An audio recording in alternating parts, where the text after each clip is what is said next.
بیٹھ کے رو رہے تھے تو کسی نے کہا حضرت رو کیوں رہے ہیں؟ فرمایا کہ میں اس لیے رو رہا ہوں کہ فلاں پل سے بکریاں گزری ہیں، تو پل کے اندر شکستگی تھی، ٹوٹا ہوا تھا پل درمیان میں کچھ، اس میں ایک بکری کی ٹانگ ٹوٹ گئی ہے، تو میں ڈرتا ہوں کہ میرا رب یہ نہ پوچھے کہ عمر تو نے پل صحیح تعبیر نہیں کروائے تھے کہ ایک بکری کی ٹانگ کیوں ٹوٹی ہے۔ یہ ہے حضرت عمر رضی اللہ تعالی عنہ۔ اللہ اکبر۔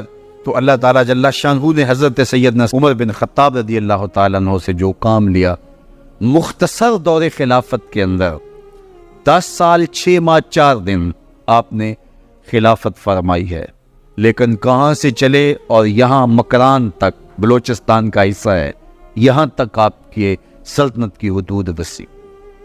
ادھر آپ ذرا دیکھیے کہ کہاں تک آپ کی فوجوں کے گھوڑے دوڑتے رہے، اور اللہ تعالیٰ جل شانہ نے ان کو جو توانائی، عدل و انصاف کی قوت عطا فرمائی۔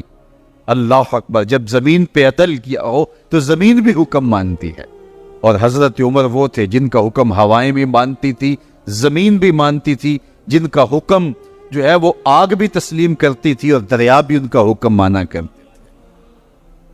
مصر کے اندر یہ رسم بد جاری تھی کہ سال کے بعد 1-2 شیزہ کو زیورات پہنا کے اچھے لباس میں ملبوس کر کے دریا کی بھینٹ چڑھایا جاتا، اس کی قربانی دی جاتی، اس کا خون بہتا تو دریا چلتا۔ جب مسلمانوں نے مصر فتح کیا تو گورنر نے لکھا کہ اسلام تو اس طرح کی رسوم کی اجازت نہیں دیتا، لیکن خشک سالی ہے، لوگوں کی فصلیں ویران پڑی ہے، تو حضرت کیا کیا جائے؟ تو حضرت عمر رضی اللہ تعالیٰ عنہ کاغذ کے ٹکڑے پہ لکھتے ہیں بسم اللہ الرحمن الرحیم۔ مصر کے نیل کی جانب عمر کا خط لکھتے ہیں، اے نیل اگر تو اللہ کے حکم سے چلا کرتا ہے تو چل، ورنہ ہمیں تیرے چلنے کی کوئی حاجت نہیں۔ اور قاصد کو کہا یہ خط لے جاؤ اور جا کے دریائے نیل میں پھینک دو۔ قاصد جا کے خط دریائے نیل میں پھینک دیتا ہے، پانی آتا ہے، ایسا دریائے نیل چلا 14 صدیاں ہوئی ہیں آج تک کبھی بند ہی نہیں ہوا۔ دریا حکم مانتے ہیں، آگ نکلتی ہے۔ لوگ حضرت عمر رضی اللہ تعالی عنہ کے پاس آئے، حضرت لاوا پھوٹا ہے، آگ نکل رہی ہے اور مدینے کی طرف بڑھ رہی ہے، اب کیا کیا جائے؟ فائر بریگیڈ تو زمانے میں تھی نہیں۔ عمر نے اپنی قمیض اتاری، جس قمیض پہ 17 پیوند لگے ہوئے تھے چمڑے کے، کہا یہ قمیض لے جاؤ، جدھر آگ بڑھ رہی ہے آگے ڈھالنا، آگ پیچھے بھاگ جائے گی۔ زلزلہ آتا ہے تو زمین پہ درہ مارتے ہیں، زمین رک جا، کیا عمر نے تیری چھاتی پہ عدل نہیں کیا؟ تو یہ عمر ہیں رضی اللہ تعالی عنہ کہ جن کے انصاف کی وجہ سے، جن کے عدل کی وجہ سے اللہ تعالیٰ کی رحمات اور اس کی برکات کا نزول ہوتا تھا، اور اللہ تعالیٰ نے مسلمانوں کو وہ آبرومند حکومت دی۔ کائنات کی تاریخ کے اندر ایسی حکومت آپ نے نہیں دیکھی ہوگی جو حضرت عمر نے حکومت کی ہے۔ اللہ اکبر۔ فرمایا فرات کے کنارے پہ ایک کتا بھی پیاسا مر گیا تو اس کا حساب بھی عمر سے ہوگا۔ باہر سے سفیر آتا ہے اور آ کے پوچھتا ہے کہ میں امیر المومنین کے، مسلمانوں کے حکمران کے محل میں جانا ہے، تو وہ مسکرا کے کہتے ہیں ہمارے امیر کا تو کوئی محل نہیں ہے۔ کہا کہاں ہے تمہارا امیر؟ کہا مسجد نبوی میں ہوگا یا بیت المال کے اونٹوں کی دیکھ بھال میں لگا ہوگا۔ وہ جب گئے تو مسجد میں نہیں ہے، اللہ اکبر، وہاں گئے تو وہاں بھی نہیں ہے۔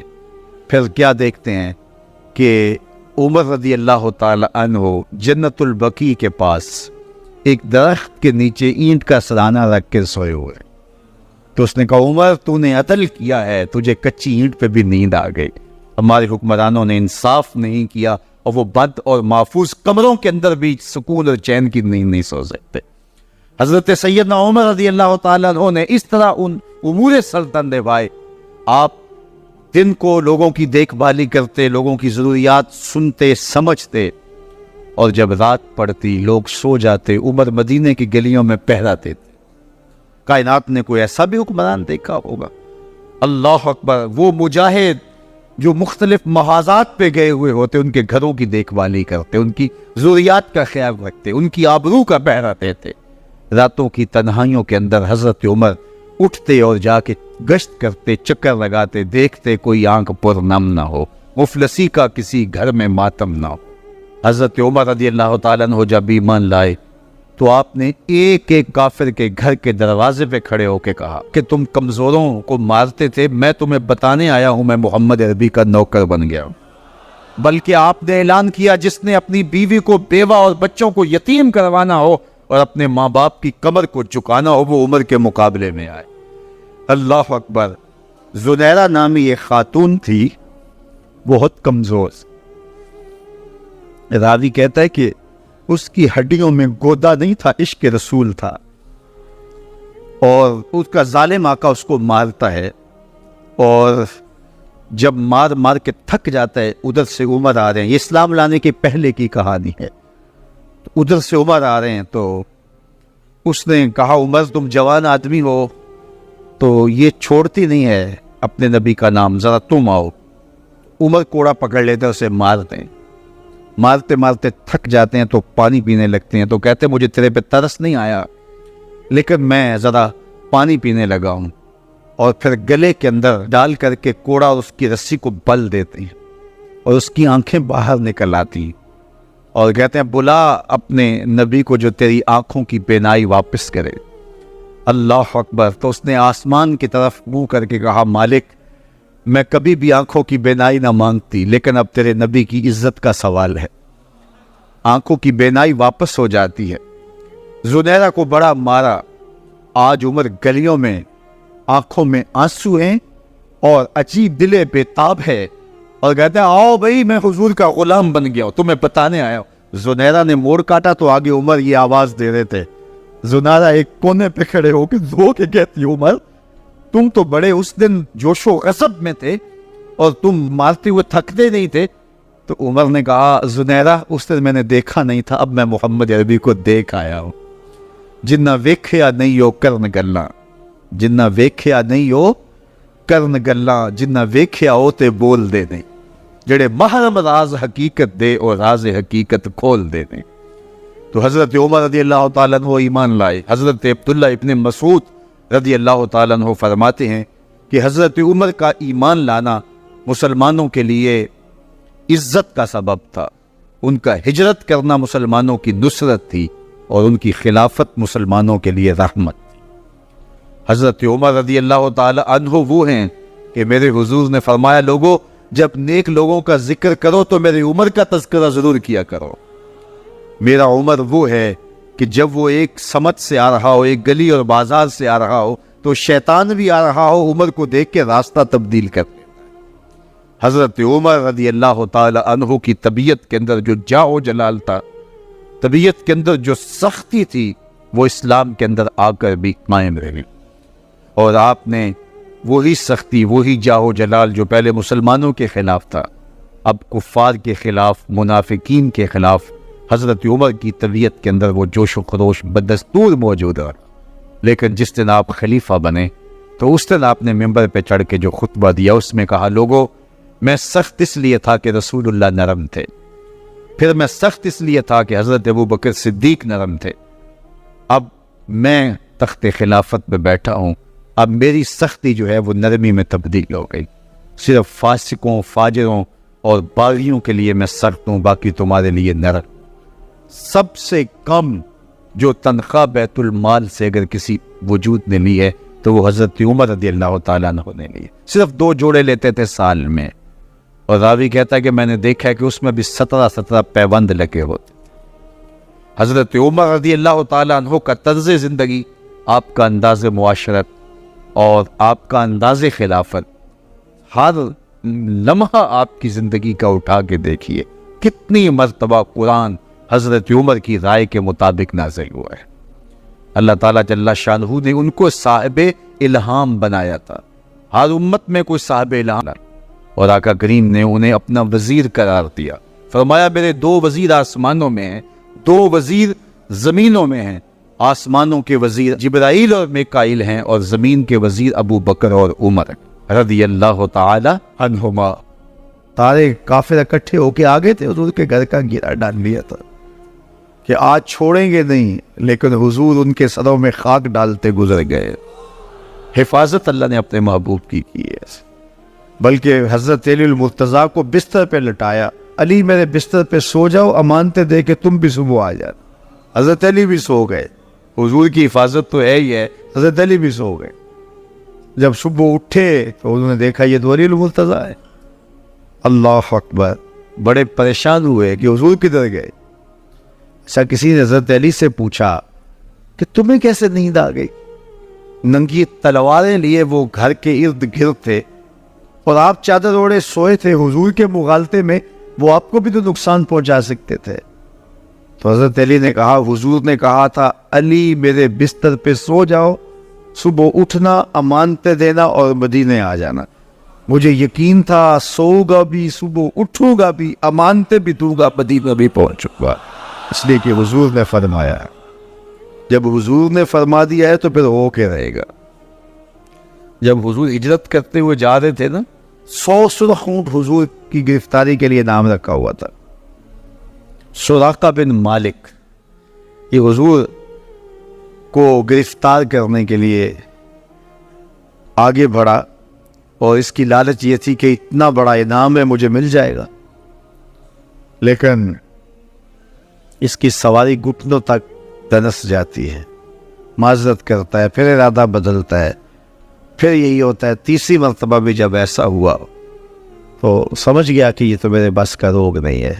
اب اس سے پریشانی ہوئی کہ جو آج اس حالت کے اندر بھی اللہ کی اتنی تائید کے سائے تلے ہیں, تو کل جب یہ دوبارہ پلٹیں گے اور مکہ ان کے قبضے میں ہوگا تو پھر میرے ساتھ نہ جانے کیا سلوک ہوگا.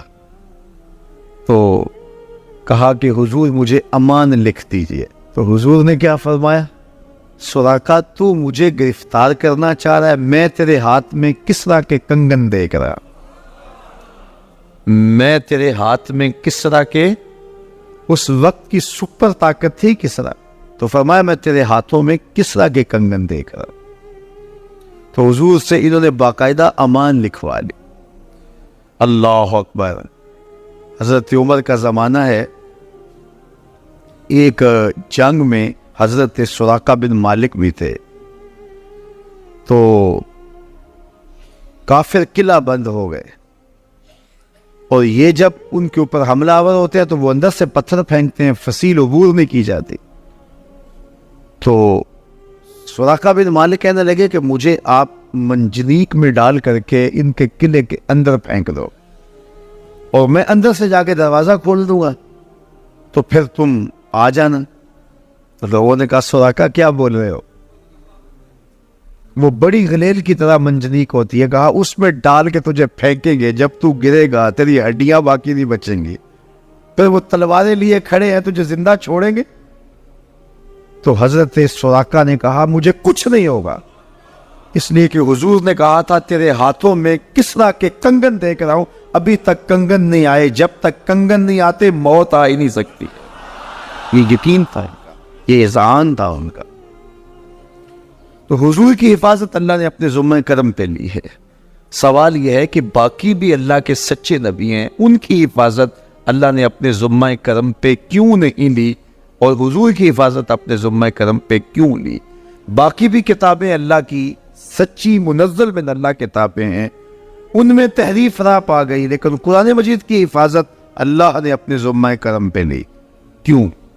اس کا جواب یہ ہے کہ اگر کوئی نبی شہید ہو جاتا ہے تو نیا نبی آنے والا ہے, اس کی جگہ کو پر کر دے گا.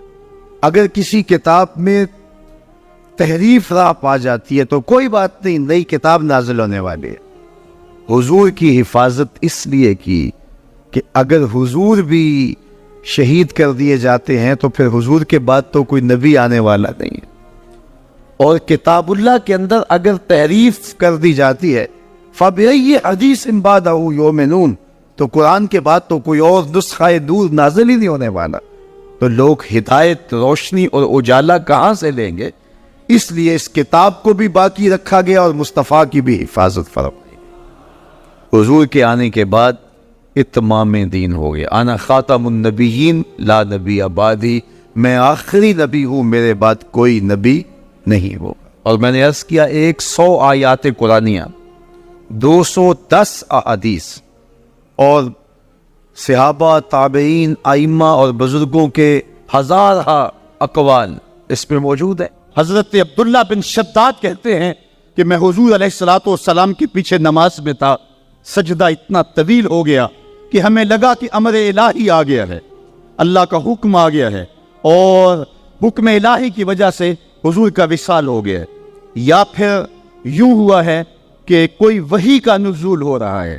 کہتے ہیں میں نے تھوڑا سا سر اٹھا کے دیکھا تو کیا منظر دیکھتا ہوں کہ حسین ابن علی حضور کی پشت پہ بیٹھے اور میرے آقا سجدے کو طول دے رہے ہیں۔ خیر سلام پھرا تو میں نے تو یہ منظر دیکھ لیا تھا، باقی لوگ انہوں نے حضور کی خدمت میں عرض کی ہمارے ماں باپ آپ پہ قربان ہوں۔ حضور ہمیں یہ لگا کہ جیسے آپ پر امر الہی آ گیا ہے یا پھر آپ پر وحی کا نزول ہو رہا ہے، تو آقا کریم نے ارشاد فرمایا کہ میری پشت پہ میرا شہزادہ بیٹھا تھا۔ اللہ اکبر، حضور حسین ابن علی کے لیے سجدے کو طول دے رہے ہیں۔ آج اگر سجدے کو طول دیا ہے تو کل ایک لمبا سجدہ پھر حسین نے بھی کیا اور اس سجدے کی لاج نبھائی۔ آپ جانتے ہیں جب حضرت امام حسین کا سر انور دست قاتل نے کاٹا تو اس وقت سر کہاں تھا؟ سجدے میں جھکا ہوا۔ اللہ اکبر، سجدے میں سر انور تن نور سے جدا کیا گیا۔ اللہ اکبر۔ حضرت نبی رحمت عرفات کے میدان میں کھڑے ہیں تو کسی نے آ کے کہا اے اللہ کے محبوب، فلاں شخص فلاں آدمی لبیک لبیک پکارتا ہوا حج کرنے آ رہا تھا، اونٹ سے گرا ہے، گردن کی ہڈی ٹوٹ گئی، موت واقع ہو گئی ہے، کیا حکم ہے؟ فرمایا اسے احرام میں ہی کفن دیا جائے، جنازہ پڑھو اور اس کی تدفین کر دو۔ اور پھر ارشاد فرمایا کل قیامت کے دن جب قبر سے اٹھایا جائے گا ملبین، اس کے لبوں پہ لبیک اللہم لبیک کی صدائیں ہوں گی، یہ تلبیہ پڑھتا ہوا اٹھے گا، کیونکہ جس حالت میں موت آتی ہے اسی حالت کے اندر وہ اٹھایا جاتا ہے۔ تو یہ حضور کا فرمان سامنے رکھنے کے بعد ذرا میرے جملوں کی طرف غور کیجئے۔ حسین ابن علی کا سر قاتل نے اس وقت کاٹا جب سجدے میں سے اٹھایا جائے گا، تو حسین تو آج بھی سجدے میں ہے۔ اتنا طویل سجدہ کسی نے نہیں کیا جو حسین ابن علی نے کیا، سر سجدے میں جھکا کے کہہ رہے ہیں مالک حسین کی قربانیاں قبول کر لے۔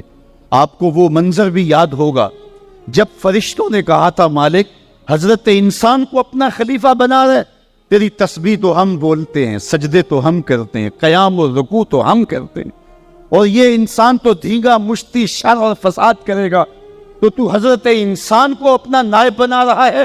جواب آیا تھا انی اعلم ما لا تعلمون، فرشتوں جو میں جانتا ہوں وہ تم نہیں جانتے، تمہاری نظر عناصر اربعہ پہ ہے اور اس کا جو نتیجہ نکلنے والا ہے تم اس پہ نگاہیں جمائے ہوئے ہو۔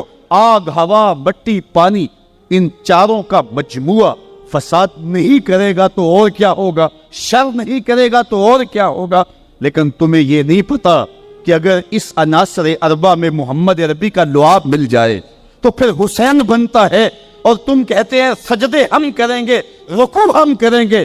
کربلا کے دن رب نے فرشتوں سے کہا ہوگا ذرا جھانک کر کے حسین کے سجدے کی باقی ادا کو تو دیکھو، اور لاؤ سارے سجدے اور حسین ابن علی کے سجدے کو دیکھو۔ سرخروئی کی وہ انوکھی اور البیلی داستان رقم کر کے دنیا والوں کو بتایا کہ سجدے کے یہ بھی انداز ہوتے ہیں، سجدے کا یہ بھی رنگ ہوتا ہے۔ اس پیاسے پر علی شیر خدا کو ناز ہے، اس نواسے پر محمد مصطفیٰ کو ناز ہے، اوروں نے بھی سجدے کیے پر اس کا عجب انداز ہے، اس نے وہ سجدہ کیا جس پر خدا کو تاز۔ یزید کا صرف یہی بد کرداری کا مرحلہ نہیں تھا، اس کربلا کے صحرا کے اندر یزید نے جس طرح امام حسین رضی اللہ تعالیٰ عنہ کو شہید کیا اور حضرت امام حسین کے خاندان کو شہید کیا، جب مدینہ المنورہ پر یزید نے مسلم بن عقبہ کو مقرر کیا، جس کو بزرگوں نے مصرب بن عقبہ کہا ہے، تو اس کو کہا 3 دن تک مدینے کا حرم تمہارے لیے حلال ہوگا، جو چاہو تم کرنا، اور شامی فوجوں کو اجازت ہوگی۔ تو وہاں بھی انہوں نے 10,000 تابعین اور 700 صحابہ کو شہید کیا۔ حضرت ابو سعید خدری رضی اللہ تعالیٰ عنہ گھر سے باہر نکلے، کافی بوڑھے ہو چکے تھے، تو انہوں نے حضرت ابو سعید خدری کو پکڑ لیا، کہا تم کون ہو؟ کہا مجھے ابو سعید خدری کہتے ہیں۔ تو کہا ہاں تمہارا نام سنا ہے، اور داڑھی سے پکڑ کے کھینچا اور کہا کہ ہے تمہارے پاس جو ہمیں دو؟ تو کہا کہ میرے پاس تو کچھ بھی نہیں، میں تو فقیر آدمی۔ تو ان کے گھر ان کو لے گئے، تو دو کبوتر رکھے تھے حضرت ابو سعید خدری نے، تو وہ کبوتر لوٹ کے لے گئے۔ تو ایک خاتون کے ابھی بچہ پیدا ہوا تھا، اور قابلہ نے، دائیا نے وہ بچہ ماں کی چھاتی پہ لٹایا، اور وہ ماں کا پہلا دودھ پی رہا تھا۔ تو یہ جا کے کہنے لگے نکالو تمہارے پاس جو کچھ ہے، جو کچھ ہے وہ ہمیں دو، ورنہ تیرے بچے کے نہیں چھوڑیں گے۔ تو ماں بچے سے مخاطب ہو کے کہتی ہے، ابھی بچہ پیدا ہوا ہے اور ماں سے پہلا دودھ پی رہے، کہ بیٹے اگر میرے پاس کچھ ہوتا، وہ قیمتی سے قیمتی چیز بھی ہوتی، تیری جان کے لیے قربان کرتی، لیکن اس وقت میرے پاس کچھ ہے نہیں۔ تو ایک شکی آگے بڑھا اور بچے کو ایک ٹانگ سے پکڑ کے کھینچ کے دیوار کے ساتھ پٹک کے مارا، جس سے دماغ کا بھیجا نکل گیا۔ کیا کیا زیادتیاں نہیں کی۔ 700 صحابہ حرہ کے واقعہ میں شہید کیے یزید نے، اور 10,000 تابعین شہید کیے۔ مسجد نبوی میں ممبر رسول کے ساتھ گھوڑے باندھے، اور وہ ممبر رسول اور مصلی رسول کے قریب لید کرتے رہے۔ 3 دن تک مسجد نبوی کے اندر گھوڑے بندھے رہے اور مدینہ کی حرمت پامال کی۔ مدینہ کے گھروں کے اندر یہ بدکماش داخل ہوئے، اور جو بدکاریاں انہوں نے کی کلیجہ منہ کو آتا ہے۔ 1002 شیزائیں ان بدکاروں کی بدکاریوں کی وجہ سے کواری حالت کے اندر حاملہ ہوئی۔ 3 دن تک مدینہ کا حرم انہوں نے پامال کیا، اور پھر مکہ المکرمہ میں کعبۃ اللہ پر گولے برسائے اور کعبہ کا غلاف جل گیا۔ وہ تو یزید مر گیا، اور حضرت عبداللہ ابن زبیر رضی اللہ تعالیٰ عنہ نے اپنی خلافت کا اعلان کیا۔ یزید کے یہ کرتوت تھے، ادھر اہل مدینہ کو ستایا، ادھر اہل مکہ کو ستایا، اور رسول اللہ صلی اللہ علیہ وسلم کے خانوادے کی بے حرمتی اور توہین کی۔ نہ صرف انہیں قتل کیا گیا، ان کی لاشوں پہ گھوڑے دوڑائے۔ ابن سعد شمر جو ہے وہ خیموں میں داخل ہوا اور مخدرات اسلام چادریں چھیننے کی کوشش کی۔ حضرت زینب سلام اللہ علیہ نے مخاطب ہو کے کہا، ہمارے چہرے کے رکھوالے چلے گئے ہیں، ظالم تو خیال نہیں کرتا ہم رسول اللہ کی بیٹیاں ہیں۔ حضرت شہربانو، حضرت زین العابدین اور حضرت زینب سلام اللہ علیہ، ان تینوں کو ایک اونٹ پہ باندھا گیا، اور باقی اونٹوں پہ باقی سادات کو، حضور کی شہزادیوں کو باندھا گیا، رسیوں میں جکڑا گیا، اور اونٹوں پہ باندھ کر کے کوفے کی جانب آگے آگے شہیدوں کے سر چل رہے ہیں، اور پیچھے یہ قافلہ چل رہا ہے۔ اور جب یہ قافلہ وہاں سے گزرا جہاں لاشیں پڑی تھیں، امام زین العابدین 14 سال کے تھے اور بیمار تھے، اور ان کا حوصلہ نہ ہوا، وہاں غشی ان کے اوپر آنے لگی۔ اور وہ منظر ابن کثیر نے، باقی لوگوں سب نے لکھا ہے کہ پھر جب ان کی یہ حالت ہوئی تو پھر سیدہ زینب سلام اللہ علیہ، جنہوں نے ابھی تک بڑے حوصلے کے ساتھ ساری مشکلات کا مقابلہ کیا تھا، اب ان کے بندن ٹوٹ گئے اور آنکھوں سے آنسو بہنے لگے، اور سیدہ زینب پہ امام حسین رضی اللہ تعالیٰ عنہ کی لاش پہ کھڑے ہو کے، اور وہ روندی ہوئی لاش، ٹوٹی ہوئی ہڈیاں، اور وہ برہنہ بدن، کٹا ہوا سر نیزے کی نوک پہ، اور لاش ہی پڑی ہے۔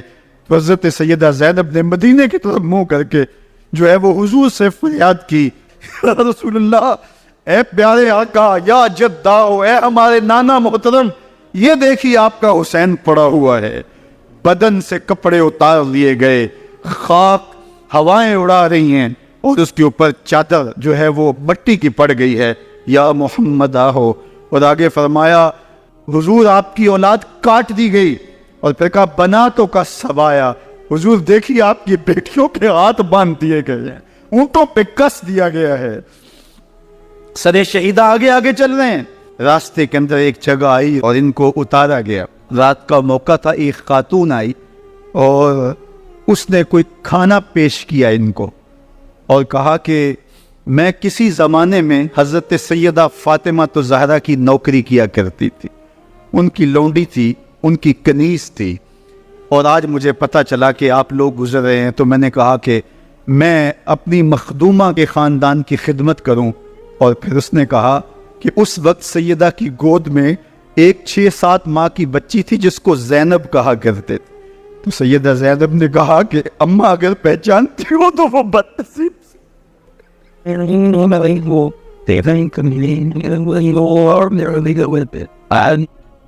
حضرت امام حسین شہید کر دیے گئے، ان کا خاندان شہید کر دیا گیا. صرف 14 سال کے امام زین العابدین رضی اللہ تعالی عنہ اس حادثے میں، اس واقعہ میں جو ہے وہ بچے.